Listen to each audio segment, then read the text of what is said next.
So iOS 16, I believe the name of the game was customization and personalization, right? We got some new features with iOS 16, like the new lock screen widgets, being able to use focus modes alongside of lock screens and home screens, different fonts on your lock screen. So a lot of customization on that front where it's more so a form aspect as opposed to a function aspect when it comes to iOS 16. We did get some other new features which were very welcome, especially in iMessage, like the undo send, being able to edit your actual iMessages. I almost said a tweet there, but being able to edit your iMessage within 2 minutes of sending it, those are all very welcome additions. We also got some new additions to the HomeKit, being able to have the Matter accessories now be fully supported throughout the entire HomeKit ecosystem. And then we also got this new notion and concept of live activities, which is finally starting to roll out to people. So if you have things like Flighty or Uber or Lyft, you might see some live activities start to populate on your lock screen.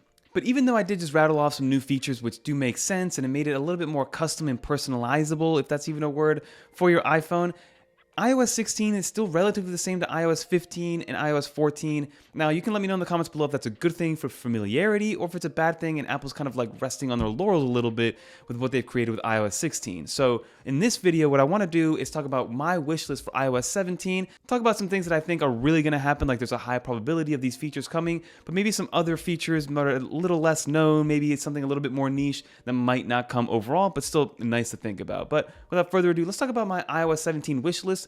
And leave some comments down below of what you guys want out of iOS 17, and if you want to keep it all familiar how it is right now, or maybe really change things up and get something brand new overall. But let's get into it.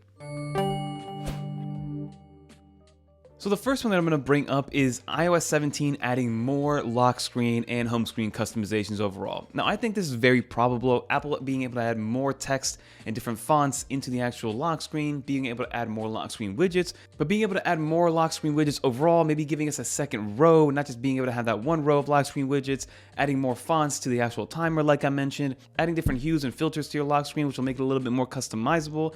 And who knows, maybe even being able to have a persistent live activity kind of carousel on the actual lock screen or the home screen itself. But those are some things that I do think Apple's going to bring over because they're an easy implementation. iOS 17, maybe adding new fonts, very easy for them, and some other widgets, at least some native widgets, or maybe even being able to expand how many widgets you can have on your lock screen is going to come with iOS 17. Another big update that should be coming to iOS 17 is going to be the ability to sideload applications.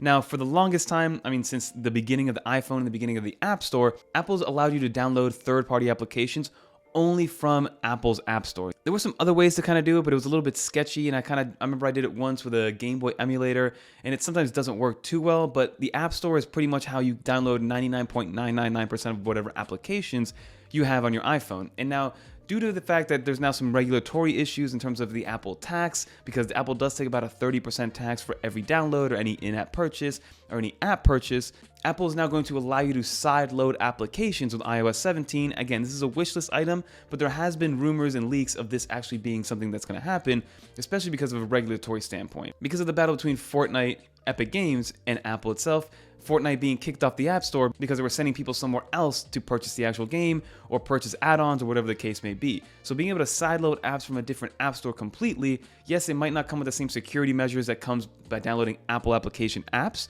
but being able to sideload apps is going to open the door to a lot more applications, a lot more developers that don't have to stay with that 30% Apple tax. They can just now create apps in a different app store and handle with whatever tax they have, if there will be any. So being able to sideload apps is something that should be coming to iOS 17. And then maybe I'll have a GBA emulator that I'll be able to download, use, and not have to worry about updating to the next iOS and losing that GBA emulator.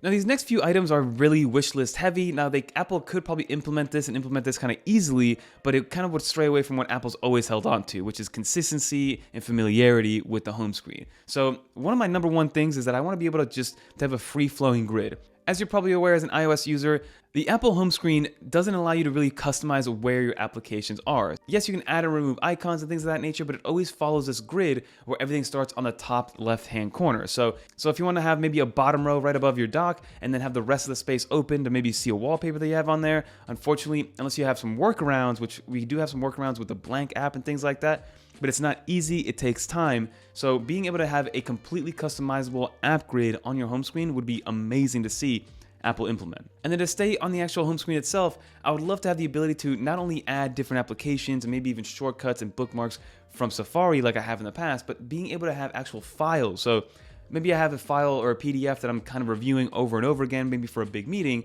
being able to put a file from your actual Files app into your home screen to have easy access to it and not have to run a shortcut or run something different would be amazing. Being able to add more things to your actual home screen other than just applications would be great. So I'm thinking more shortcuts, I'm thinking files, I'm thinking quick tools that are maybe in the control center that you can move from the control center over to the home screen. That would be a nice little addition for Apple to add to the actual home screen ability. And then another cool idea that was brought by Parker is this idea of a live activities carousel. So live activities, I actually think they're great. They show up on the lock screen whenever you need them, whether you're keeping up with the latest Miami Heat score in basketball, or you're looking for your Uber or your Starbucks order, or whatever the case may be. Live activities, they actually look great, they work as intended, and it gives you some information that's actually something that you would ideally want and need. So being able to have a carousel, similar to having a widget stack on your home screen, being able to have a little carousel of live activities that are currently going on would be great to be able to put on your actual home screen itself. Another one that I personally want is just a better overall clipboard manager and being able to copy and paste and cut multiple different things at one time. So with Apple,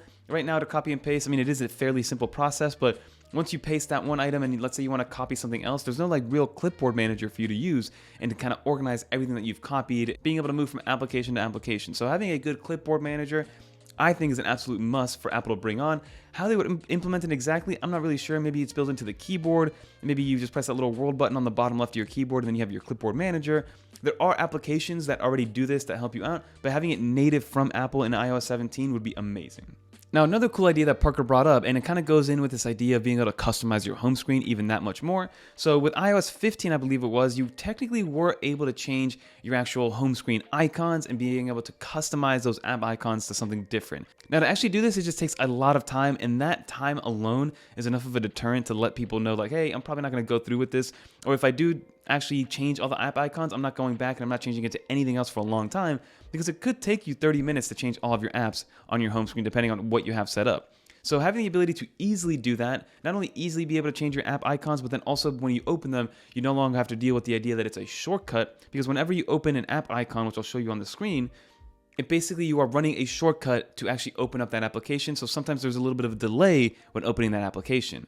And once that's all figured out, then having the ability to maybe create a marketplace where people can share, maybe even sell their actual home screen and lock screen setups. So for instance, if you have anything custom on your lock screen that you created, or maybe a cool wallpaper or a cool icon set, being able to have a native marketplace, whether it is via AirDrop or whatever the case may be, just being able to share what you've created with others would be amazing to see, because sometimes I see some lock screens, I'm like, wow, that looks really cool. I wish I could just set it up with a click of a button. Now you might be able to do that with iOS 17. And then one of the last things I do want is just overall improvements to Siri. Siri right now is good enough to tell you the weather. It's good enough to turn off and on a light bulb if you're in your HomeKit and things like that, but it's not very conversational. Not that I want to sit there and have a conversation with Siri, but I want to be able to get some information with some good UI, very similar to Google. Google Assistant is leaps and bounds over Siri. Siri, yes, from a function standpoint, can do a lot of the same thing, but it's not as natural as it is whenever you're dealing with something like Google Assistant or even Alexa sometimes. But Siri, even though it has been improving year over year, it needs a big overhaul of how it's used. Because right now, Siri just seems a little bit, for lack of a better term, sterile in order to just get the job done. So yes, it can tell you the weather. Yes, it can tell you and set up a timer, but it can't do multiple timers. It can't do 3 timers. Let's say you have 3 different things going on at the same time. Being able to use Siri for something like that is ideal, and it's a must in my opinion. Now, those are some of my personal wish lists with iOS 17, and we can go kind of crazy, but I tried to keep it a little bit tame because I know that Apple, for the most part, isn't going to do too much with iOS 17. It should be a year where they do a lot of bug fixes, improvements, and all about refinement, making the experience even better than it was before, because with iOS 15, it was actually one of the most stable iOSs of all time, and it also improved battery life of not only the new devices, but older devices, versus iOS 16. I've heard a lot of stories that people are losing battery life, like the 14 Pro Max has not been as good as the 13 Pro Max with iOS 16, especially compared to when the 13 Pro Max was rocking the iOS 15 update. It would last 2, even sometimes 3 days on some light use. So let me know with a comment down below what you guys think. What are you expecting with iOS 17? What's something, or give me some features where A, you think it's actually going to happen, and B, more of a wish list item where it's like, I really wish Apple would do this, but they probably won't, but they probably should. So leave some comments down below. And then also, we're still waiting for a couple of things that Apple promised us with iOS 16. For example, we still don't have the high yield savings account. We don't have the buy now, pay later platform or feature, which Apple touted with the Apple Card and the Apple Wallet. And also, we still don't have Apple Classical, which is something that Apple said they were going to bring. And a lot of people are wanting Apple Classical as a standalone classic music app from Apple itself. But that's going to do it for this video, everybody. If you did enjoy, leave a little dolphin in the comments down below. And like I said, let's discuss in the comments what you want from iOS 17 and how these new features are going to help or improve your overall experience with your iPhone. But that's going to do it, everybody. If you want to watch some more iOS, iPadOS, or macOS content, click on one of these videos right here. But until next time, I'm Fernando, and I'm out of here, everybody. Peace.